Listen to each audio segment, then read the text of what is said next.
Sir Ravi గారు హైదరాబాద్ నుంచి రావడం జరిగింది. మన పాఠశాల విద్యార్థులు కూడా మారుమూల ప్రాంతంలో ఉంటారని ఆయనకు అర్థమైంది. సో మరి మనందరికీ ఆయన రావడం ఎంతో ఆనందకరం.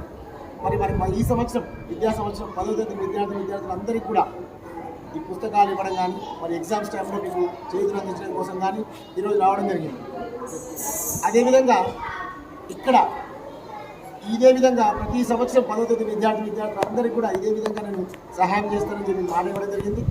మరి ఆయనను ఈ కార్యక్రమాన్ని ఇలా సహాయం చేయడానికి ముందుకు వచ్చినందుకు గాను ఆయనను మన పాఠశాల తరఫున సాధారణంగా ఆహ్వానిస్తూ హార్ట్ టు హెల్ప్ వాళ్ళ సంస్థ పేరు చూడండి.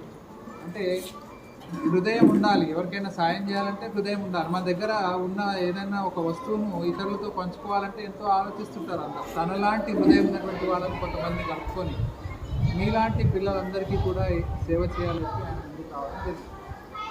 కాబట్టి మీరు ఇప్పుడు మీకు ఆధారంగా తీసుకోవాలి.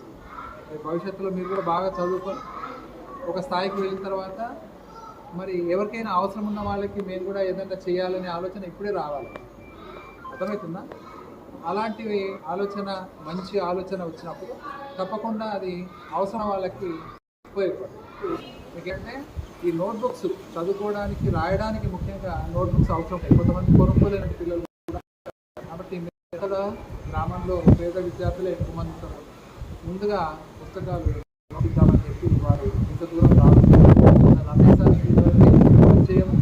కాబట్టి ఇక మా పిల్లలు కూడా చాలా పేరు చెప్పడం వల్ల ఆయన ఇక్కడ రావడం జరిగింది.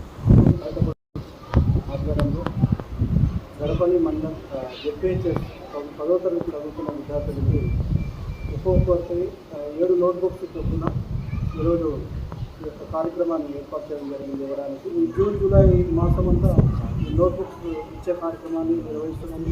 తర్వాత చదువుకోండి, మా వంతు మేము సహకారం అందిస్తూనే ఉంటాం. సో ఈ అవకాశం ఇచ్చినందుకు పెద్దలందరికీ ధన్యవాదాలు తెలియజేస్తున్నాను.